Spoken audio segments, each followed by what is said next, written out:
মহৎ লোকদের একটা পরিচয় হলো ভালো কাজ করা, অন্তত না পারলে ভালো কাজে সহযোগিতা করা। কিন্তু দুঃখজনকভাবে আমাদের সমাজের মধ্যে এমন কিছু লোক আছেন, তারা না ভালো কাজ করেন, না ভালো কাজে সহযোগিতা করেন। বরং কেউ যদি ভালো কাজ করতে চায় তাহলে তাকে বাধা দেন, তিরস্কার করেন, ওই ভালো কাজটাকে নষ্ট করে দেন। ধরেন কেউ যদি ভালো কাজ করতে চায় বা সমাজের মধ্যে কোনো একটা সমস্যা আছে সমাধান করতে চায়, তাহলে তাকে এমনভাবে তিরস্কার করে যে সে ওই ভালো কাজটা থেকে ফিরে আসে। অথচ রসুল সাল্লাল্লাহু আলাইহি ওয়াসাল্লামের হাদিসে ভালো কাজের অনেক প্রশংসা করা হয়েছে।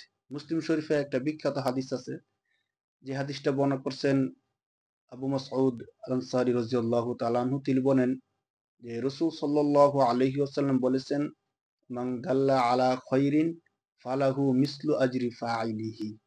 যে কোনো ব্যক্তি যদি ভালো কাজের রাস্তা দেখিয়ে দেয়, তাহলে যারা ভালো কাজ করে তাদের সমপরিমাণ সওয়াব ওই ব্যক্তিটা পায়। সুবহানাল্লাহ। অর্থাৎ ভালো কাজ করতে পারলো না কিন্তু ভালো কাজের রাস্তা দেখাইয়া দিল, তাহলে যারা ভালো কাজ করলো তাদের সমপরিমাণ সওয়াব পায়।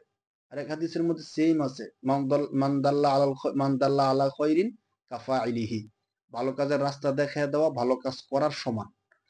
অথচ আমাদের সমাজের মধ্যে যারা দুষ্কৃতিকারী বা যারা ভালো কাজ করেন তাদেরকে যারা তিরস্কার করেন, অনেক সময় এমন হয় যে কোনো ব্যক্তি মসজিদে বা মাদ্রাসায় দান করতে চায় বা ভালো একটা কাজ করতে চায়, তখন সে গিয়ে তিরস্কার করে, কি দানবীর চলে আসছে, দান করে মানুষকে দেখাইতে চায়, মানুষ লোক দেখানোর দান, তার দান দিয়ে কোনো কাজ হবে না।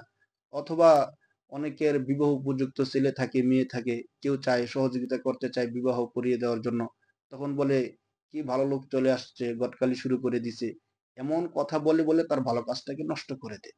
আমরা এই কাজটা করব না। যদি পারি ভালো কাজ করব, যদি না পারি তাহলে ভালো কাজের রাস্তা দেখিয়ে দিব। যদি তাও না পারি অন্তত চুপ থাকবো, ভালো কাজে আমরা বাধা দিব না ইনশাআল্লাহ। আল্লাহ তাআলা তৌফিক দান করুক। আমিন।